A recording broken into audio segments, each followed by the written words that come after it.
और यहीं के गुना के सांसद राजा साहब ज्योतिरादित्य सिंधिया जी, मध्य प्रदेश भारतीय जनता पार्टी के अध्यक्ष श्रीमान खंडेलवाल जी, मंच पर बैठे हुए मध्य प्रदेश सरकार के सभी मंत्रीगण, इस क्षेत्र के सभी सम्मानीय सांसदगण,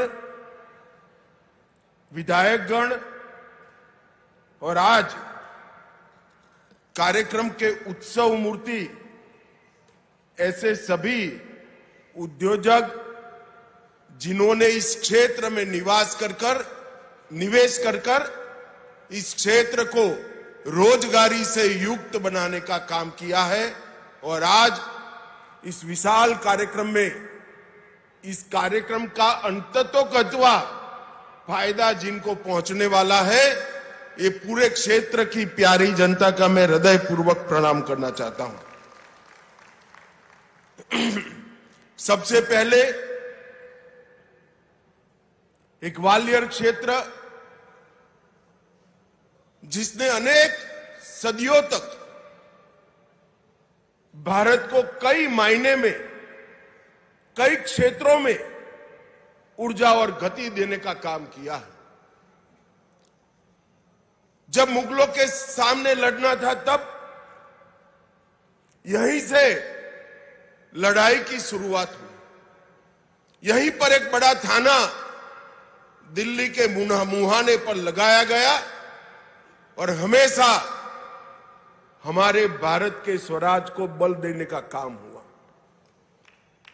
तानसेन से लेकर आज तक ग्वालियर घराने के सभी साजिंदों के और गायकों ने हमारी संगीत की सांस्कृतिक विरासत को शक्ति देने का काम किया है। इस क्षेत्र के किसानों ने हमेशा इस देश की कृषि को नई दिशा भी की है, गति भी दी है, ऊर्जा भी दी है। और सबसे बड़ी बात, इसी क्षेत्र ने आजादी के कालखंड के बाद, देश आजाद होने के बाद बड़ी मात्रा में पैरामिलिट्री फोर्सेस और मिलिट्री में जवान देने का काम किया है। ये ग्वालियर क्षेत्रों को मैं प्रणाम करता हूं। मित्रों, आज अटल जी की जयंती का दिन है। समग्र देश अटल जयंती को मना रहा है। मेरा सौभाग्य है कि आज मैं उस भूमि पर हूं जहां अटल जी के जीवन का शुरुआती काल गया। एक बाल अटल को अटल बिहारी बनाने का काम जिस मिट्टी ने, जिस भूमि ने किया, वो भूमि पर आज मैं उपस्थित हूं। अटल जी ने न केवल इस देश को अपनी सांस्कृतिक विरासत को बचाने में मदद की, अटल जी ने पूरा जीवन इस देश के स्व को जगाने का काम किया। स्वराज को, सुशासन तक की यात्रा को उन्होंने आगे ले जाने का काम किया। अटल जी उस जमाने में जब अंग्रेजी का बोलबाला होता था, तब यूएन की परिषद में हिंदी में भाषण कर पूरे भारतीयों का दिल जीतने का काम हमारे अटल बिहारी वाजपेयी ने। ये पूरा मध्य प्रदेश ट्राइबल क्षेत्र से भरा हुआ है। अटल जी प्रधानमंत्री बने उसके पहले इस देश के आदिवासियों के लिए, जनजाति के लिए कोई अलग विभाग नहीं था। अटल जी के नेतृत्व में ही भारत सरकार में जनजाति विभाग बनने का काम हुआ और ट्राइबल कल्याण की एक नई यात्रा शुरू हुई। अटल जी जब प्रधानमंत्री बने तब देश के इंफ्रास्ट्रक्चर पर निवेश को वोट जीतने का, चुनाव जीतने का जरिया नहीं माना जाता था। इससे कोई मत प्राप्त नहीं होते हैं। ऐसी दकियानुसी कांग्रेसी विचारधारा को तोड़कर स्वर्ण भुज योजना, देश को जोड़ने वाले 6 महामार्ग अटल जी ने बनाकर इस देश को इंफ्रास्ट्रक्चर के रास्ते पर आगे बढ़ाया। अटल जी ने ही पूरी दुनिया के सामने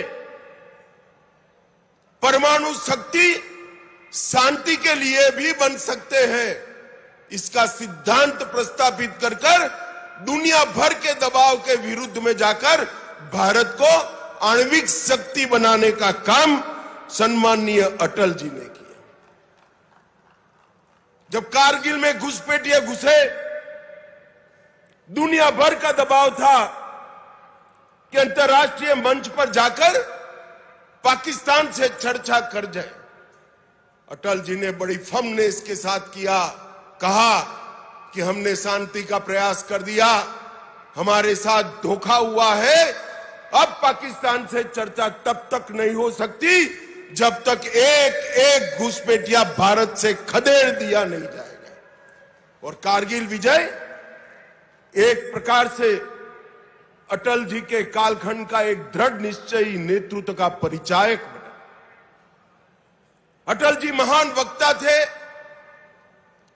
संवेदनशील कवि थे, लोक संग्रह और लोक कल्याण को समर्पित नेता थे, और सबसे बड़ी बात थी कि राजनीति में रहकर भी अजात शत्रु बनकर मृत्यु का वरण करना बहुत बड़ी बात होती है।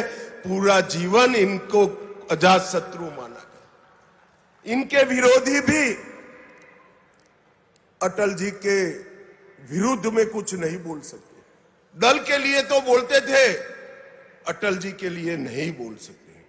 आज एक युग पुरुष, एक स्वप्न दृष्टा, आधुनिक भारत के इंफ्रास्ट्रक्चर डेवलपमेंट की नींव डालने वाले व्यक्ति का हम 101वां जयंती मना रहे हैं। मैं भारतीय जनता पार्टी के करोड़ों कार्यकर्ता और देश की जनता की ओर से ये महामानव को मनपूर्वक श्रद्धांजलि देता हूं। आज मदन मोहन मालवीय जी की भी जन्म जयंती है। इन्होंने बनारस हिंदू विश्वविद्यालय की स्थापना से लेकर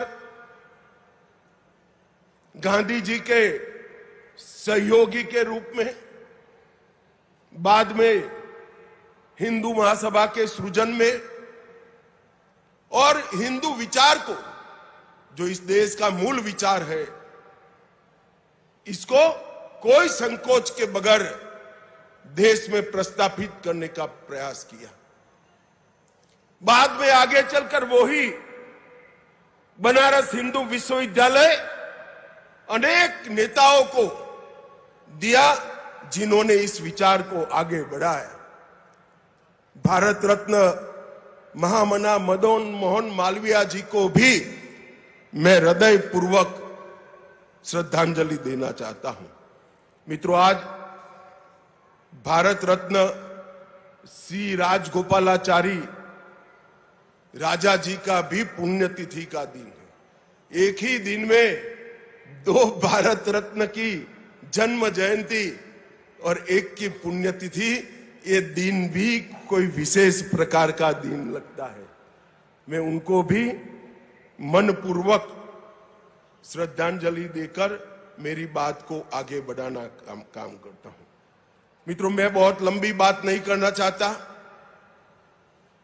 मैं मोहन यादव जी को एक प्रकार से बधाई देना चाहता हूं, क्योंकि ये स्ट्रक्चर्ड इंडस्ट्रियल कॉन्क्लेव्स का शुरुआत नरेंद्र मोदी जी ने गुजरात से किया।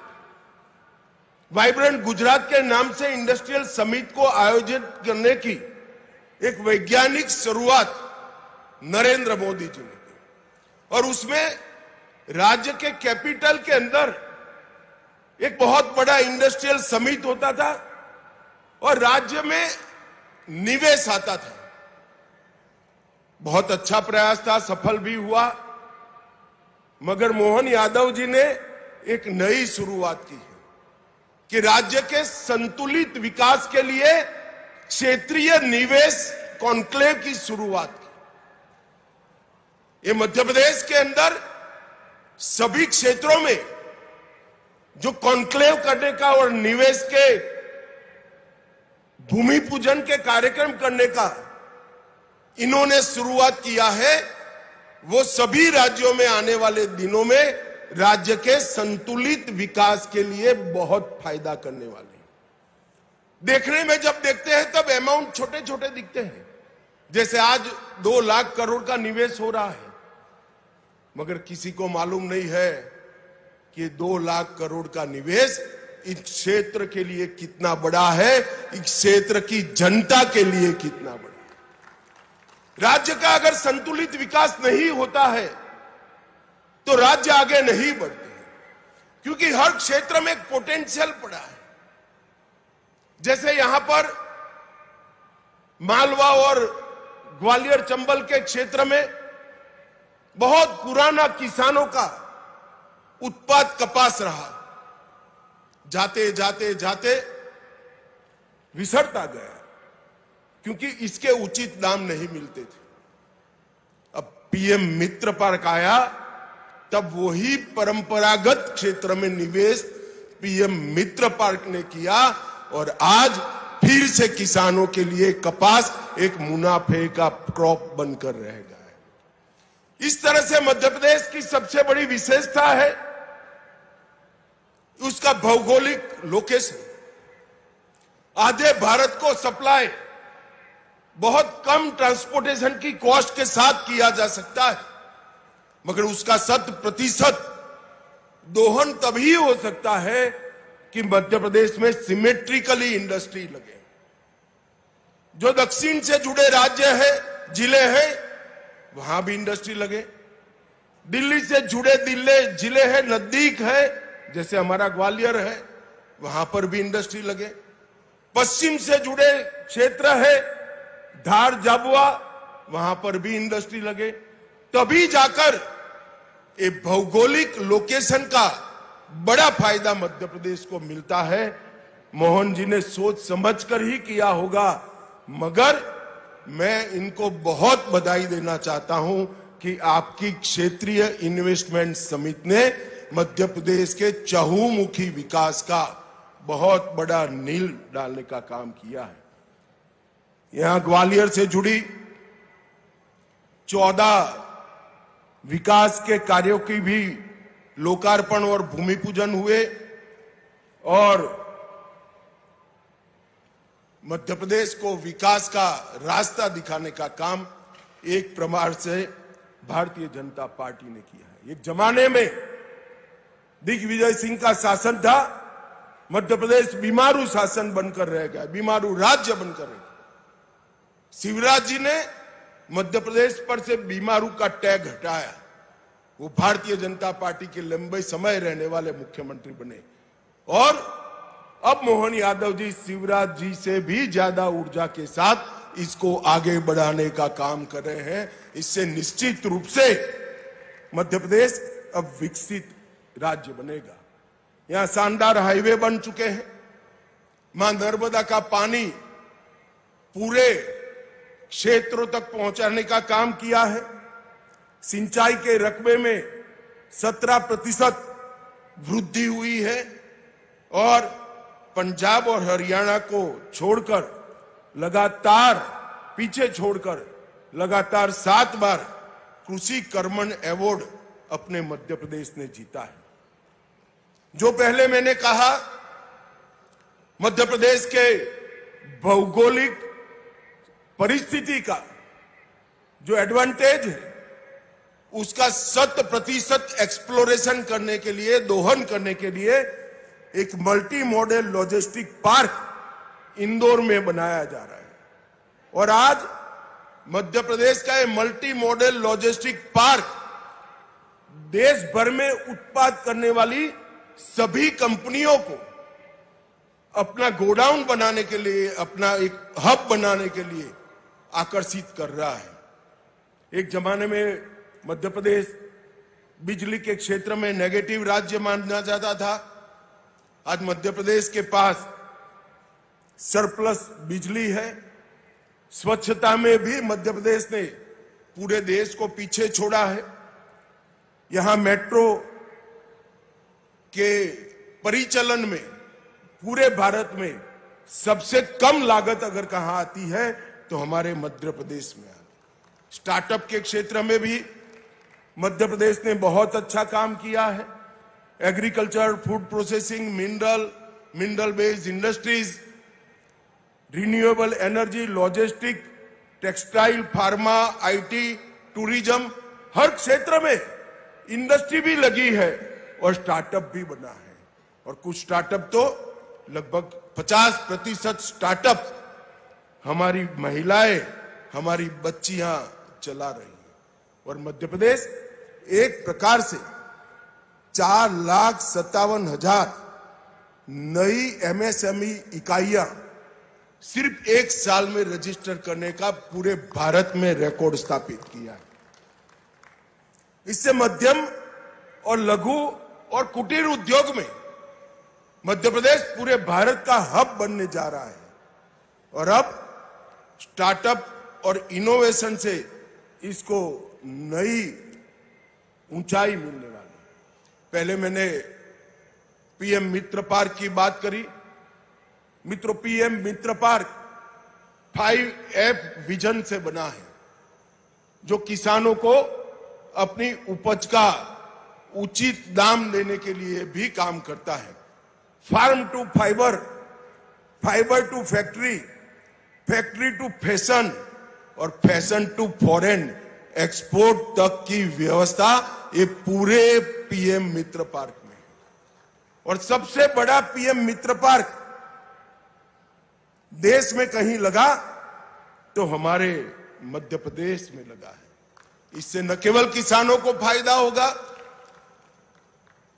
टेक्सटाइल इंडस्ट्री सबसे ज्यादा रोजगारी देने वाली इंडस्ट्री है। टूरिज्म इंडस्ट्री सबसे ज्यादा रोजगारी देने वाली इंडस्ट्री है।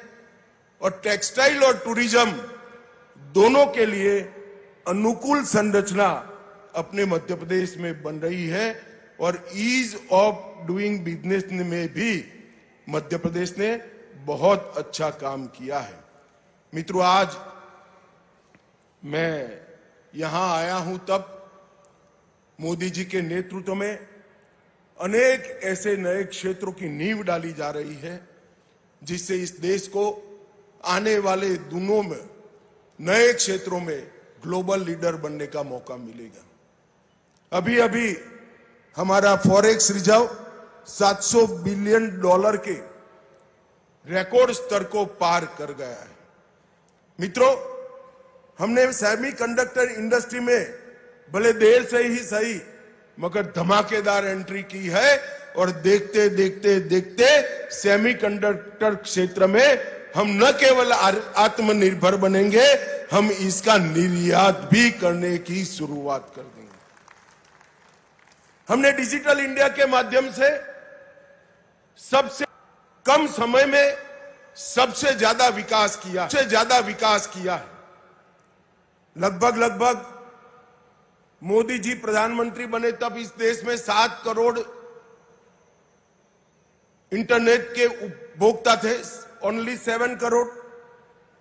और सितंबर 25 में 101 करोड़ इंटरनेट के उपभोक्ता हमने तैयार कर लिए। ब्रॉडबैंड यूजर्स को भी 99 करोड़ तक पहुंचाया है। और देश में का 95% हिस्सा 4G से कनेक्टिविटी है। और अब 99% हिस्सा भी सीधा 5G में कन्वर्ट होने की तैयारी है। यूपीआई के माध्यम से डिजिटल ट्रांजैक्शन और फिनटेक के क्षेत्र में हमने बहुत बड़ा छलांग लगाया है। 2024-25 में विश्व भर के 46% real time digital transaction Bharat में हुए हैं, मतलब करीब करीब 50%। हमारे गुजरात में एक कहावत है कि एक और गांव और एक और राम, एक और पूरी दुनिया के डिजिटल ट्रांजैक्शन है और दूसरी ओर भारत के डिजिटल ट्रांजैक्शन। और अगस्त 25 में 25 लाख करोड़ मूल्य के 2000 करोड़ ट्रांजैक्शन हमने कर पूरी दुनिया को पीछे छोड़ा है। हमने कोरोना से वैक्सीन बनाने में और R&D में बहुत बड़ा इंफ्रास्ट्रक्चर खड़ा किया है। आज विश्व की 60% वैक्सीन भारत में बनती है। मैन्युफैक्चरिंग के क्षेत्र में हमने बहुत अच्छा किया है। भारत आज दुनिया का सबसे बड़ा दूसरे नंबर का मोबाइल उत्पादक है। खिलौनों के निर्यात में 239% की एक प्रकार से वृद्धि कर हमने बहुत आगे लिया है। डिफेंस एक्सपोर्ट और डिफेंस मैन्युफैक्चरिंग को भी स्ट्रक्चर किया है। ईज ऑफ डूइंग बिजनेस में हम 14 में 142वें स्थान पर थे, आज 63वें स्थान पर है। इंसॉल्वेंसी और बैंक्रप्सी कोड, इसने एक स्ट्रक्चर आर्थिक व्यवस्था की है। और इंफ्रास्ट्रक्चर में मोदी जी ने इस देश को दुनिया में सबसे प्रथम नंबर पर पहुंचाने के लिए प्रयास किए। यूपीए के समय में 90,000 किलोमीटर राजमार्ग थे, आज 1,50,000 किलोमीटर नए बने हैं। 4 लेन हाईवे 18,000 किलोमीटर बने, अब 46,000 किलोमीटर बने। ग्रामीण सड़क 3,81,000 किलोमीटर थी, आज 7,84,000 किलोमीटर थी। 74 हवाई अड्डे थे, आज 163 है। एक भी वंदे भारत ट्रेन नहीं थी, 164 वंदे भारत ट्रेन यहां बन रही है। और वंदे भारत के कलपुर्जे अब हमारे मध्य प्रदेश में भी बनने की शुरुआत होगी। एक भी अमृत भारत स्टेशन नहीं था, आज 1337 बन चुके हैं। रेलवे विद्युतीकरण सिर्फ 22,000 किलोमीटर था, आज 68,000 किलोमीटर हुए हैं। मेट्रो कनेक्टेड शहर 5 थे, आज 23 है। पंचायतों में ऑप्टिकल फाइबर सिर्फ 100 पंचायत में था, आज 2,14,000 पंचायतों में ऑप्टिकल फाइबर पहुंचा है। मैं मध्य प्रदेश के युवाओं को और मध्य प्रदेश में निवेश करने वाले उद्योजकों को अपील करने आया हूं। मध्य प्रदेश का भौगोलिक लोकेशन इतना आकर्षक है कि हर जगह बीज बोकर क्रॉप लिया जाता है। यहां रुपया बोकर आप करोड़ों रुपए कमा सकते हैं, इतना फर्टाइल लैंड हमारा मध्य प्रदेश है। और जो शुरुआत की है मध्य प्रदेश सरकार ने, वो शुरुआत मुझे कम से कम विश्वास है कि बहुत अच्छा परिणाम लाने वाली शुरुआत होगी।